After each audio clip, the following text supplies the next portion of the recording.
Dragi prijatelji, čestitam vam na sveme što ste do sad uradili. Ja se nekako osjećam više prijatelj nego član jer imam manje obaveza.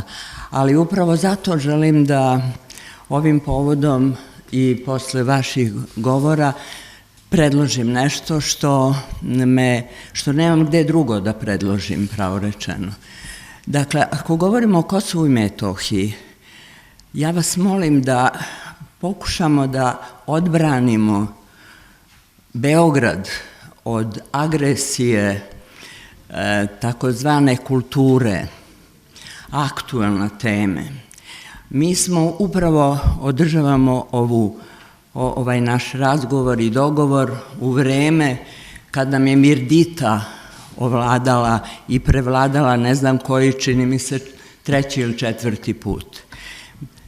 Ona je prosto simbol prodora antisrpskog raspoloženja i prodora lažnih informacija. S tim u vezi ja bih predložila da se da nađemo načina da razgovaramo o tome šta jeste, šta nas čeka, a povodom toga šta nam jeste bilo. Ja se malo čudim i pravoslavnoj crkvi. Nije istina da tamo nije crkva ugrožena i da je odbranjena. U sred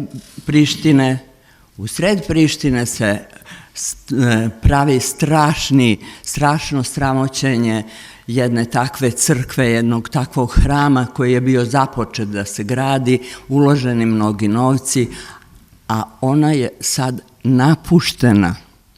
Znači, to je nešto što je problem. Iz toga proizilazi još jedno moje opterećenje.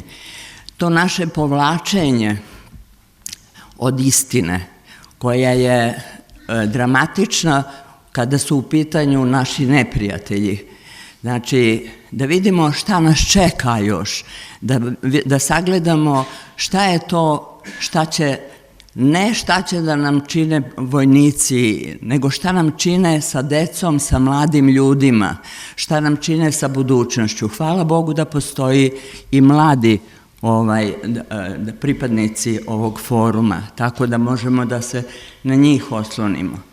Kad govorimo o tome šta nas čeka, ima jedna tema koju moramo da pomenemo ovde, koju ja iz iskustva i vremena kad sam obrađivala, dok sam bila urednik jedne sjajne novine, zbog toga su me i smenili, Sveta.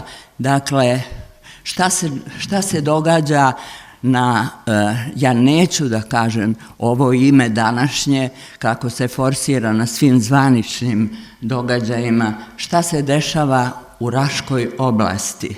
Znači, sve je pripremljeno, a mi se nekako pravimo kao da ne znamo šta su oni već sve uradili na tom planu.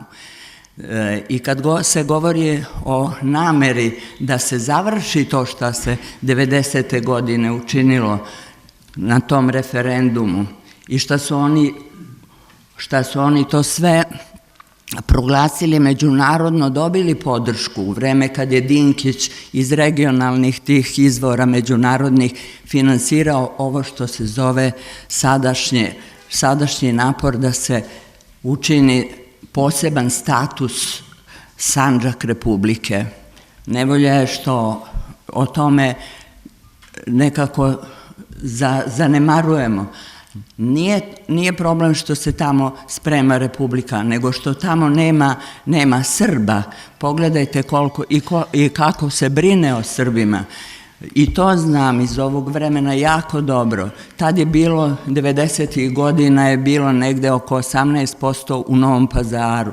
Sad kažu da ih ima i manje. A nije važno da li ih ima ili nema. Nema ih.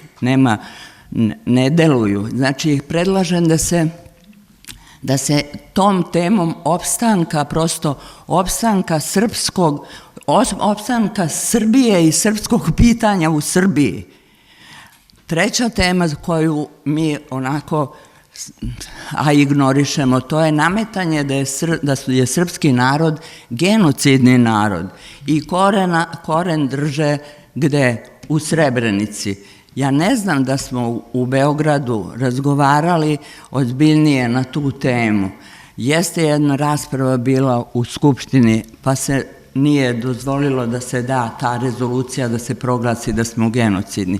Ali mislim da na tom jednom širem fonu, ajde, neka ovo bude prosto moje načelno predlaganje, zato što se time mnogo bavim pišući o tome činjenice, a priznajem jedino ovu instituciju kao instituciju koja ozbiljno razmišlja i donosi prave stavove i zalaže se za te stavove i opstanak istine i ovde i naročito u svetu, koliko ja znam, vrlo poštovana i mislim da treba da pomognemo na tom putu, da nastavimo. Čestitam vam još jednom i hvala što ste mi omogućili da govorim. Prijatno.